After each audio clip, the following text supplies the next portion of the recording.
how much are you involved? Because I know you've met with members of the Trump administration, cabinet, family members, I think the president himself. So are you involved in advising around this strategic crypto reserve? I've met with a bunch of senators on the Democratic and the Republican side, a bunch of Congress people, a few members of cabinet, a few members of the administration, and anybody that wants to talk. You know me, for the last 4.5 years, I'm willing to talk about Bitcoin to anybody, anywhere in the world, every day. In a groundbreaking announcement, President Trump has revealed his plan to create a U.S. crypto reserve, an ambitious move that follows his promise made at the 2024 Bitcoin conference. Trump's unwavering support for digital currency is clear, and now he's delivering on his pledge to block the introduction of a central bank digital currency, CBDC.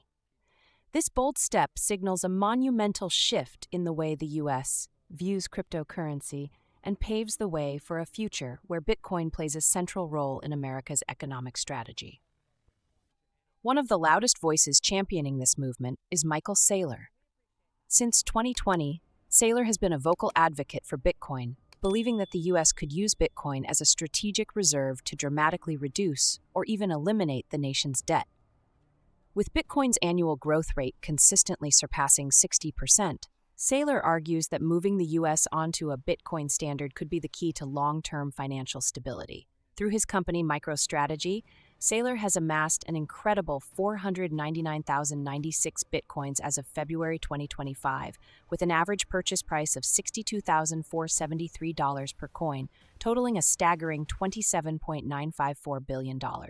His commitment to Bitcoin is unwavering, and now, following Trump's announcement, Saylor has been invited to the White House for discussions on how the U.S. can lead the world in digital asset adoption. For Saylor, the right digital asset policy could unlock a $100 trillion opportunity for the United States. What was once dismissed as a passing trend has now become a serious financial force. Bitcoin, once stigmatized as a tool for terrorism and fraud, has rapidly evolved into a legitimate asset class embraced by individuals, nations, and corporations. And now the U.S. government is looking at Bitcoin not just as a currency, but as a potential reserve for its treasury. This is nothing short of remarkable. From being dismissed as a fad to being recognized as a powerful financial tool, Bitcoin has weathered every storm and emerged stronger. It's poised to revolutionize the global financial system, and the U.S. may very well be at the forefront of this transformation. Before we dive deeper into insights from Michael Saylor, speaking with CNBC, take a moment to like, share, and comment with your thoughts. Don't forget to subscribe for more expert insights on Bitcoin and crypto. Your support helps us grow. Thank you, and enjoy the video. Were you surprised that in the announcement over the weekend, the president mentioned other smaller coins like XRP, Solana, and Cardano, as well as Bitcoin for the Strategic Crypto Fund? I'm not surprised. I mean, I think there's no way to interpret this other than this is bullish for Bitcoin and is bullish for the entire U.S. crypto industry. You know, there are conservatives that view the right path forward as just a Bitcoin-only policy because Bitcoin is a commodity, an asset without an issuer, a neutral asset, and there's no controversy. But the president's adopted a more liberal economic policy, and that's his right. He's president of the United States. Yeah, no, I'm sure you would have preferred it, though, if it was a Bitcoin-only fund. You know, I believe that the best thing for the country is to move forward with an enlightened, progressive policy toward digital assets. I think it's worth $100 trillion to the United States, and ultimately there's four different assets that people need to come to grips with. A digital commodity like Bitcoin, an asset without an issuer, backed by digital power. A digital currency like a stable coin backed by a fiat currency equivalent.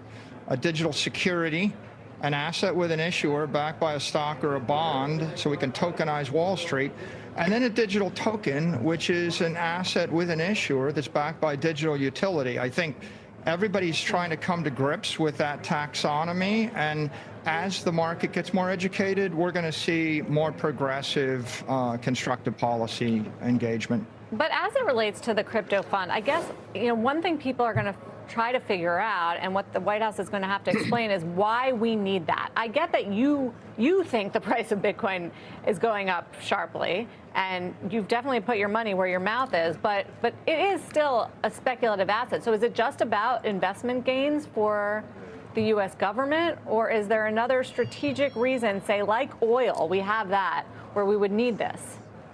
The key to keep in mind is that Bitcoin is not competing with the dollar. It's competing with international real estate, global equities, expensive money managers on Wall Street, and any long-range investment that somebody makes. And so right now we're about $2 trillion in Bitcoin. It's going to 20 trillion, then it's going to 200 trillion, then it's growing 20% a year. And that capital is coming from overseas. It's coming from China, from Russia, from Europe, from Africa, from Asia, from the 20th century to the 21st century. So what's compelling about it is if the United States takes a position in the emerging crypto economy, if it buys up 10, 20% of the Bitcoin network, we're going to pay off the national debt. And so why wouldn't that be in the interest of the United States? We're dealing with instruments that historically, Michael, have had drawdowns of, you name it, I mean, 20, 40, 50%. How much risk or what would that do to sentiment if, in fact, that was a paper loss, even momentarily, for the government? I don't think anybody's ever lost money in the Bitcoin network holding 4 years. The United States' best investments are Alaska, Mexico, California, and Louisiana, and Manhattan. We're still holding them hundreds of years later. It's a nation state. So presumably, you want to buy Bitcoin, you want to hold it for 100 years. You know where the future's going. The AIs, the foreigners, the Europeans, the 20th century capitalists, they're all going to cyberspace. And so the United States has the ability to buy this for a nickel and pay off the national debt. It'll be the greatest economic program of the 21st century for this country. How do you think it gets funded? I mean, I think that I'd leave that to the president's working group. They'll eventually decide what they want to do and the scale they want to do it. There are a dozen people on it, the head of the Treasury, the SEC, the CFTC, Commerce, the Attorney General. The president, I'm sure, will opine. Yeah. I'm sure you'll have leadership from Tim Scott and French Hill, both the Republicans and the Democrats. Everybody's going to have their opinions. It's above my pay grade to decide. But what I would say is this. We bought Manhattan for 60 guilders. It was a good trade. We bought Alaska for $6 million. It was a good trade. We paid $40 million for 75% of this country. It's a good trade. We can afford it. We should buy the future. Bitcoin's not highly speculative to the 500 million people in the crypto economy. It's the best performing asset in the past 15 years, and generally the best performing asset every single year. My company's gone from a $250 million investment to almost a $50 billion position in 48 months. So clearly there's enormous economic energy in this asset. It is probably the most certain thing in the financial universe if you have a long time horizon. I have another sort of, and this might be like a legal question, but as this becomes more adopted, and if we're talking about a strategic Bitcoin reserve or crypto reserve, how do you prevent insider trading, front running? There's no insider trading laws because they're not securities. So Trump can just, tweet about X coin and someone can front run it. The reason that there's so much support for a commodity like Bitcoin is it is an asset without an issuer. No entity controls it. No entity runs the network. No entity can change the protocol. No entity has enough power to impact the market trading of that protocol. That's actually why most of the focus is on the digital commodity. And that's what makes Bitcoin special. Satoshi was the insider.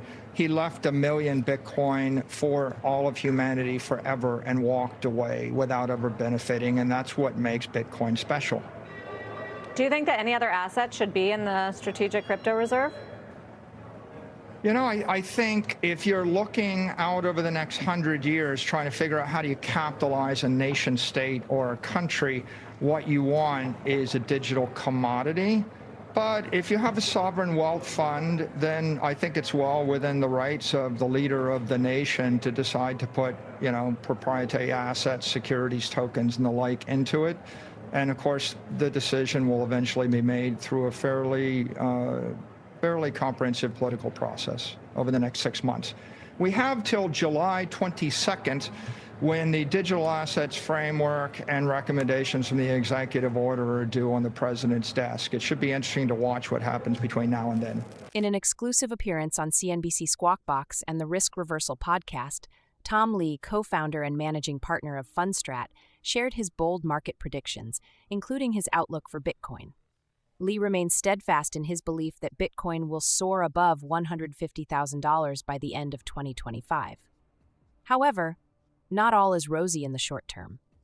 Fundstrat's technical strategist, Mark Newton, warns of potential downsides for Solana, Ethereum, and Bitcoin before March ends, with Bitcoin possibly dipping to $62,000. Despite the expected short-term fluctuations, Lee advises a long-term strategy for Bitcoin. While some investors may dabble in short-term trades, Lee emphasizes that holding Bitcoin for the long haul remains the best approach. With the broader market grappling with tariff threats and inflation concerns, Lee's outlook on Bitcoin reflects his conviction that it remains one of the most promising assets for future growth. While the market may face turbulence in the near term, Tom Lee's confidence in Bitcoin's long-term potential shines through. The question now is, will Bitcoin weather the storm and reach new heights as Lee predicts? Let's dive into more insights from Tom Lee on this evolving story. Bitcoin's not had negative headlines in February, but it was down.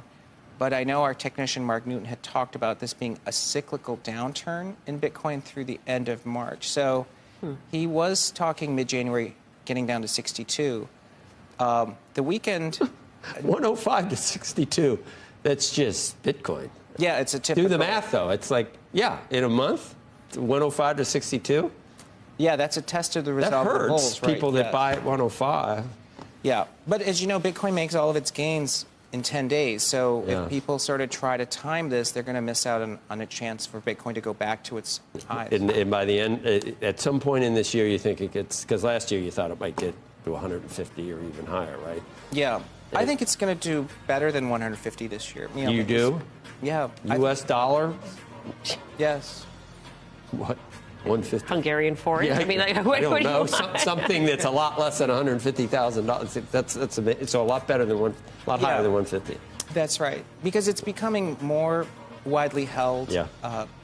If Citadel starts trading it, it starts to have more broad acceptance. The best strategy for our clients that we've recommended is you just want to be a long-term holder. But most people don't approach crypto that way. Most are trading it and want instant return. The work by our technical strategist, Mark Newton, so he thinks Solana, Ethereum, and Bitcoin all have downside. He has been bearish since mid-January. So I think it's been correct. And his downside target for Bitcoin is 62,000 by the end of March. But to me, is 62,000 a reason to turn bearish on Bitcoin? I mean, if you're trading it, but, Bitcoin was $1,000, well, $100 10 years ago. So, 60,000 is still a fantastic return. And I think Bitcoin's usefulness is still improving. I don't think it moves. It's still a risk on assets. So I don't expect it to do well if the market is being hit by tariffs. Like, it's not immune to that kind of turbulence. But is the trust around Bitcoin going to grow over the next 5 years? Yes. And is it going to be increasingly viewed as a store of value like gold? Yes, I think increasingly. And then is there room for a lot more people to own it? Yes. So I'm not really bearish on it, but I think in the near term, it's hard to say it should go up right now. And that's a wrap for today. What do you think about Saylor's vision for Bitcoin and the potential impact of a U.S. crypto strategic reserve? Do you agree with Tom Lee's bold Bitcoin prediction? Drop your thoughts in the comments. We want to hear from you. If you found this video insightful, give it a like, share it, and if you haven't already, hit that subscribe button so you never miss an update. Your support keeps us going. Thanks for watching, and I'll see you in the next one.